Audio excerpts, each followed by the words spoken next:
नमस्कार। राजस्थान समाचार में आपका स्वागत है। पेश है राजस्थान की खास खबरें।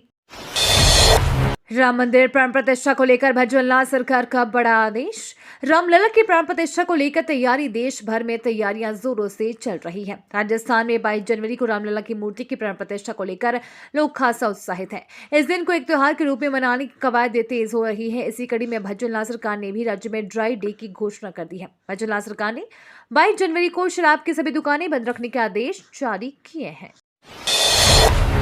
पीएम के बाद गरीब नवाज के दर पर सीएम भजनलाल ने पेश की चादर। ख्वाजा गरीब नवाज के 812वें उर्स के अवसर पर प्रदेश के मुख्यमंत्री भजनलाल शर्मा ने मजार शरीफ पर चादर चढ़ाई। चादर को भाजपा अल्पसंख्यक मोर्चे के प्रदेश अध्यक्ष हामिद मेवाती और खादिम अफसान चिश्ती ने दरगाह तक पहुंचाए। इस अवसर पर चादर को धान मंडी से निजाम गेट तक पैदल जुलूस निकालकर गरीब नवाज के दर पर लाकर मजार शरीफ पर पेश किए। इसके बाद हामिद मेवाती ने खादिम अफसान चिश्ती के साथ अल्पसंख्यक मोर्चे के प्रदेश अध्यक्ष की दस्तार बंदी की। राम से दूर रहना कांग्रेस के पतन का कारण बन सकता है, कैबिनेट मंत्री किरोड़ी लाल मीणा। राजस्थान सरकार के कैबिनेट मंत्री डॉक्टर किरोड़ी लाल मीणा ने 22 जनवरी को अयोध्या में होने वाली रामलला प्राण प्रतिष्ठा को लेकर एक महत्वपूर्ण बयान दिया है। उन्होंने कहा कि देश नहीं बल्कि पूरे विश्व में राम और सनातन धर्म के प्रति लोगों का उत्साह बढ़ रहा है। उन्होंने राम के महत्वपूर्ण स्थान पर चल रहे कार्यक्रमों के माध्यम से लोगों की गहरी आस्था की बात की है। मीणा ने कहा कि राम में माहौल बन रहा है, लेकिन विपक्ष खासकर कांग्रेस को राम से दूर रहने का आरोप लगाया गया है। उन्होंने कहा कि कांग्रेस का पतन का कारण बन सकता है।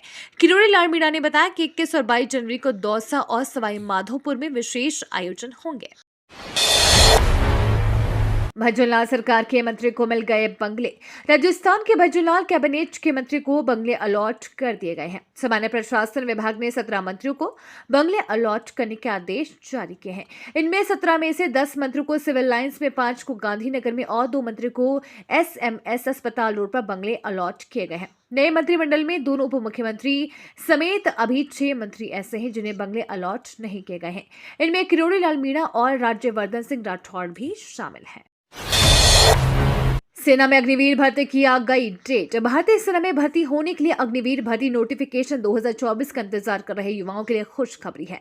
भारतीय सेना बहुत जल्द अग्निपथ स्कीम के तहत अग्निवीर भर्ती का नोटिफिकेशन जारी करने वाली है। इसके लिए आवेदन भारतीय सेना की रिक्रूटमेंट वेबसाइट joinindianarmy.nic.in/ पर जाकर करना होगा। इस बार सेना ने अग्निवीर भर्ती प्रक्रिया में कुछ बदलाव भी किए हैं।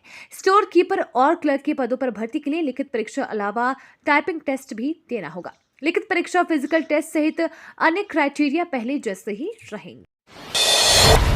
राजस्थान से सीधे पहुंचे अयोध्या। रेलवे जोधपुर, बीकानेर और जैसलमेर से चलाएगा आस्था ट्रेनें। अयोध्या राम मंदिर में भगवान राम की प्राण प्रतिष्ठा की तैयारियां चल रही है। इसके बीच रेलवे ने राजस्थान के यात्रियों को बड़ा तोहफा दिया है। उत्तर पश्चिम रेलवे राजस्थान के यात्रियों को अयोध्या राम मंदिर के दर्शन करने का बड़ा मौका दे रहा है। इसके लिए NWR ने राजस्थान के 3 शहरों से सीधे अयोध्या पहुंचाने के लिए आस्था ट्रेन चलाने का फैसला किया है। इसके तहत जोधपुर, बीकानेर और जैसलमेर से 3 ट्रेनें चलाई जाएंगी। NWR इन ट्रेनों का स्केड्यूल जारी कर दिया है। राजस्थान में जान पर भारी पड़ी पतंगबाजी। राजस्थान में रविवार को मकर संक्रांति के अवसर पर पतंग उत्सव की शुरुआत हुई। राजस्थान की उप मुख्यमंत्री एवं पर्यटन मंत्री दिया कुमारी ने जयपुर में जल महल की पाल पर आयोजित पतंग उत्सव का शुभारंभ किया। वहीं मकर संक्रांति के जश्न के बीच राज्य में पतंगबाजी से संबंधित दुर्घटनाओं में रविवार शाम 5 बजे तक 13 नाबालिगों सहित लगभग 27 लोग घायल हो गए हैं। घटनाक्रम से परिचित जयपुर के सवाई मानसिंह अस्पताल के एक अधिकारी ने कहा कि जयपुर में पतंगबाजी से संबंधित दुर्घटनाओं में नाबालिगों समेत काफी लोग घायल हुए हैं।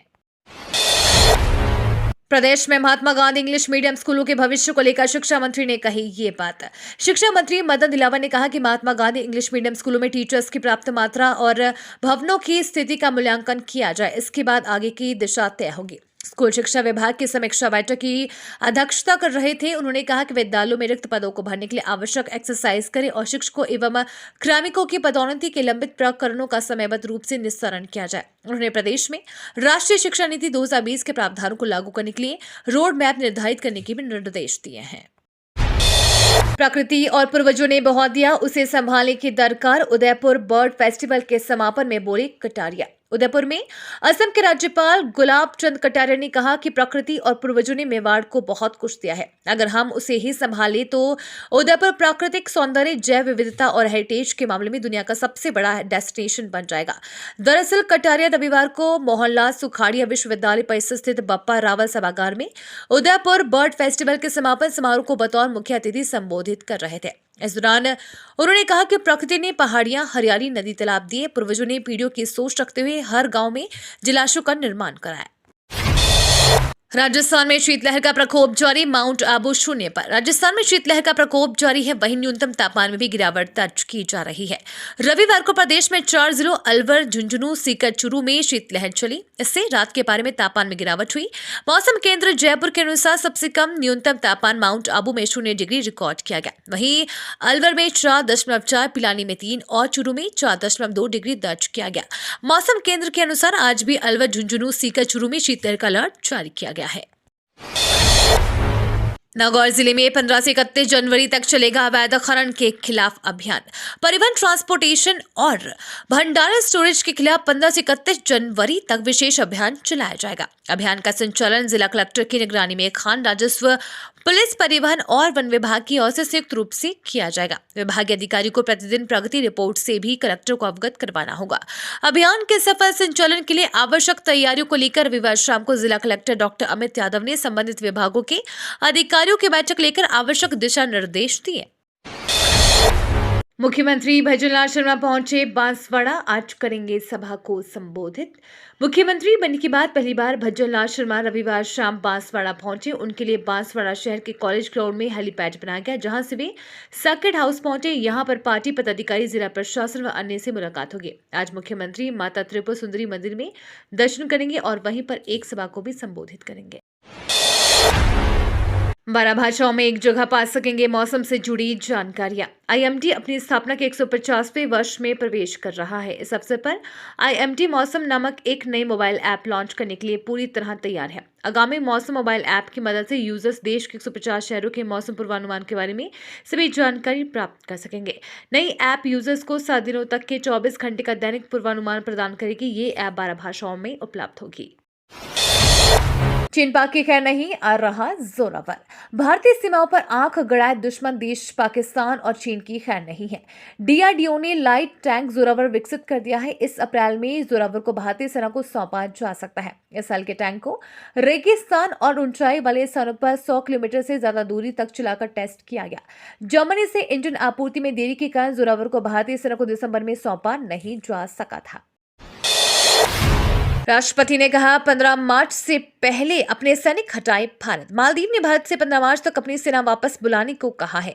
5 दिवसीय चीन दौरे से लौटने के बाद से राष्ट्रपति मोइजू आक्रामक तेवर में है। उन्होंने कहा कि मालदीव सरकार की यही नीति है।